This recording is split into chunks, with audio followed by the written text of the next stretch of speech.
हम खबरों में आगे बढ़ते हैं। आपको बता दें खबर सुल्तानपुर से है, जहां सरकार की योजना थी कि जिला चिकित्सालयों को 24 घंटे विद्युत आपूर्ति मुहैया कराई जा सके। इसी क्रम में लगभग 5 वर्ष पूर्व लगभग 4 करोड़ की लागत से सुल्तानपुर के जिला अस्पताल परिसर में गेट के बगल विद्युत उपकेंद्र लगाया गया था। 2 से 3 महीने चलने के बाद बंद हो गया। एनडीआर न्यूज ने जब इसकी पड़ताल की तो मालूम हुआ कि सिर्फ 2 जगह केबल डैमेज होने की वजह से यह विद्युत उपकेंद्र पर वर्षों से बंद पड़ा है और आज जंगल में तब्दील हो चुका है। और वहीं अब अधिशासी अभियंता विद्युत वितरण एसके सिंह से बातचीत की गई है तो उन्होंने बताया है कि ऐसा नहीं है, बीच में फिर शुरू हुआ था लेकिन केबल डैमेज होने की वजह से विद्युत उपकेंद्र वर्तमान में बंद है। इसको बदलने का काम किया जाएगा और 2 से 4 महीने में ठीक हो जाएगा।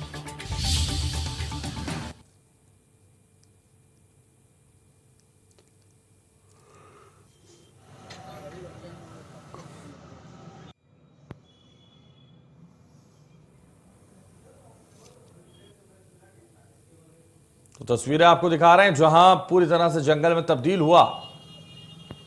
ये बड़ी लापरवाही की तस्वीरें हैं, विद्युत महकमे की बड़ी लापरवाही ये तस्वीरें बयां कर रही हैं।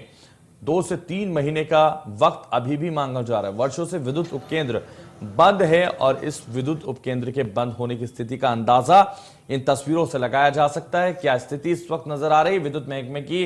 ये बड़ी लापरवाही है और इस लापरवाही को देखिए आप और समझिए कि यहां पर जो पेड़ हैं बरसों से ऐसा लग रहा है कि जब ये विद्युत केंद्र ना खुला हो।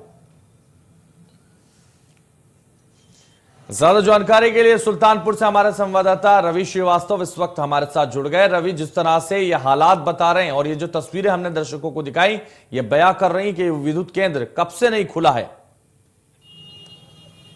अगर आपको बता दें कि लगभग 5 वर्ष हो गए हैं इस विद्युत उपकेंद्र को बने हुए, लेकिन जब से इसकी शुरुआत हुई वो 2-3 महीने ही ये बामुश्किल चल पाया होगा और उसके बाद ये विद्युत उपकेंद्र ठप हो गया। इसकी वजह जब पड़ताल की गई तो मालूम हुआ कि 2 जगह से केबल में डैमेज है। एक तो 220 केवी यार्ड जो ट्रांसमिशन है वहां पर, और दूसरा वहां पर दरियापुर रेलवे लाइन के पास ये केबल डैमेज है, जिसकी वजह से ये विद्युत उपकेंद्र ठप पड़ा हुआ है। और सरकार की योजना थी कि चिकित्सालयों को 24 घंटे विद्युत आपूर्ति मुहैया कराई जा सके। इसी क्रम में ये विद्युत आपके जो विद्युत केंद्र है ये बनाया गया था, लेकिन 2-3 महीने बामुश्किल चलने के बाद ये ठप हो गया। और सबसे बड़ी खास बात ये रही कि जिस जिला अस्पताल में ये सेपरेट लाइट व्यवस्था दी गई थी कि पूरे शहर में लाइट हो या ना हो, लेकिन जिला अस्पताल में मरीजों और उनके तीमारदारों को किसी प्रकार की कोई दिक्कत ना हो और 24 घंटे विद्युत आपूर्ति मुहैया हो सके, इसी क्रम में ये विद्युत उपकेंद्र बनाया गया था। लेकिन यहां पर लगभग 5 साल बीत चुके हैं और जब जिम्मेदारों से बात की गई तो सभी ने यह बताया कि ये बना तो था और वगैरह वगैरह की वजह से नहीं चल पाया।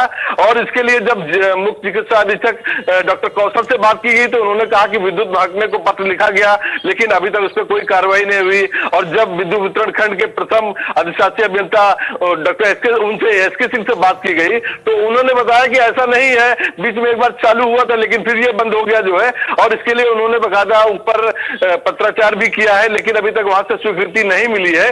जब तक ये स्वीकृति नहीं मिलती तब तक ये चालू नहीं हो पाएगा, लेकिन स्वीकृति मिलने के 2-3 महीने बाद ही इसमें समय लगेगा और 2-3 महीने बाद इसको चालू किया जा सकेगा। लेकिन सबसे बड़ी गौर करने वाली बात यह है कि लगातार 5 साल जिस जिला अस्पताल में सांसद, विधायक, मंत्री, प्रभारी मंत्री, डीएम, एसपी न जाने कितने कार्यक्रमों में उन्होंने वहां पे प्रतिभाग किया होगा, लेकिन किसी की भी नजर इस विद्युत उपकेंद्र पर नहीं पड़ी कि जो इसकी बदहाली है और जिस तरह से ये बंद है इसकी वजह क्या है। किसी भी जिम्मेदार ने इसकी तरफ जो है ना तो पड़ताल करने की यही बात समझने वाली है कि इसके जो हालात हैं, जो तस्वीरें हम दर्शकों को दिखा रहे थे, उससे तो ये लगता है कि कभी इसकी किसी ने सूद ही नहीं ली हो।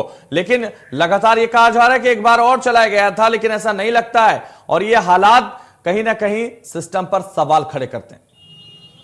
निश्चित रूप से हैदर, ये आप जानिए कि जिस तरह से ये बंद पड़ा हुआ है, आपको बता दें कि सरकार की योजनाओं को पलीता लगा रहे हैं इस तरह के अधिकारी जो गैर जिम्मेदाराना उनका रवैया रहा है। और सरकार जिस तरह से करोड़ों रुपए खर्च करके इस तरह के विद्युत उपकेंद्र हो या तमाम योजनाएं चला रही है और लेकिन वो कुछ दिन चलने के बाद औंधे मुंह गिर पड़ रही है। उसकी यही वजह है कि अगर ये जिम्मेदार जो है अधिकारी अगर वो चेत ले तो शायद सरकारी योजनाओं को उनका लाभ जनता को मिल सके और लोग लाभान्वित हो सके।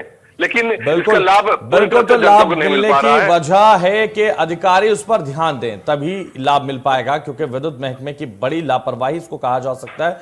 वर्षों से विद्युत केंद्र बंद है और कोई सूद लेने को तैयार नहीं। करीब 4 करोड़ की लागत से ये उपकेंद्र बना था। जी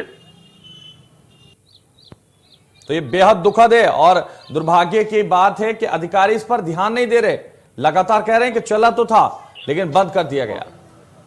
कोई स्पष्टीकरण देने के लिए तैयार है इसको लेकर?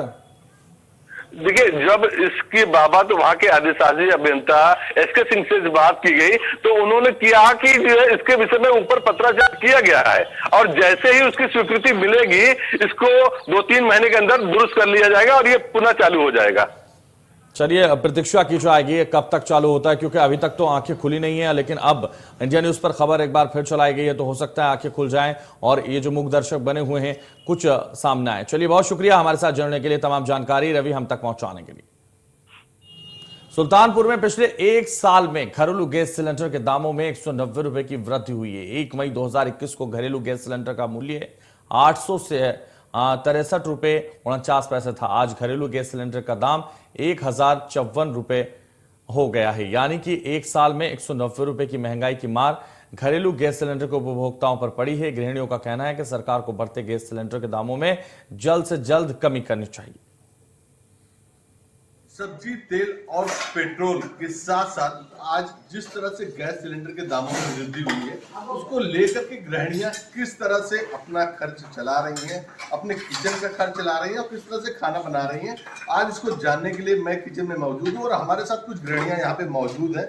मैं इनसे जानना चाहूंगा कि जिस तरह से गैस सिलेंडर के दामों में इजाफा हुआ है उसके बाद किस तरह से वो अपना किचन संभाल रही हैं और उनका क्या कहना है कि जिस तरह से गैस सिलेंडर के दामों में वृद्धि हुई है उसका असर कितना किचन पे पड़ा है? बहुत ज्यादा पड़ा है और जो है मिडिल क्लास के लिए गैस सिलेंडर खरीदना मुश्किल होता जा रहा है क्योंकि हर महीने तो ये लोग गैस सिलेंडर के रेट बढ़ा रहे हैं। तेल के, मसालों के, सब चीजों के रेट बढ़ चुके हैं। तो मिडिल क्लास जाए तो कैसे करे? अगर आमदनी अगर इतनी बढ़ाए तो आदमी खरीदे भी। जब आमदनी भी खत्म करते जा रहे हैं और महंगाई बढ़ाते हैं तो आदमी कैसे जिएगा?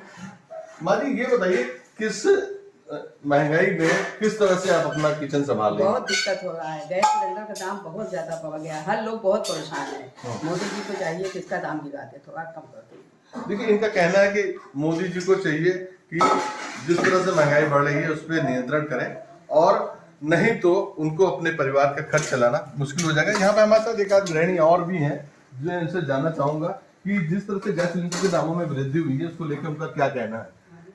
मोदी साहेब, हमारे सबके किराया घर हैं, काम वाले हैं, चौका बर्तन करते हैं, किसी तरह से काम चलाते हैं, बहुत मजबूर हैं। 1100 का सिलेंडर हो गया, कैसे काम करें? जिसके बच्चे हैं उसको भूखन मर जाए क्या? बहुत परेशान है। मुल्क कैसे तरह चला रहे हैं। अब तो समझ रहे हैं कि गरीब मने का या अमीर हुए सबको तो भाई दिक्कत आई है। भाई कुछ कम करिए तभी तो काम चलेगा, नहीं तो कैसे करेंगे? नहीं, ये इनका कहना है कि यदि महंगाई पर नियंत्रण नहीं किया गया तो इनको अपना खर्च चलाना मुश्किल हो जाएगा और सिर्फ गैस सिलेंडर ही नहीं, खाने पीने के सामानों में भी जिस तरह से महंगाई बढ़ी है उसको लेकर इनको अपने परिवार का खर्च चलाना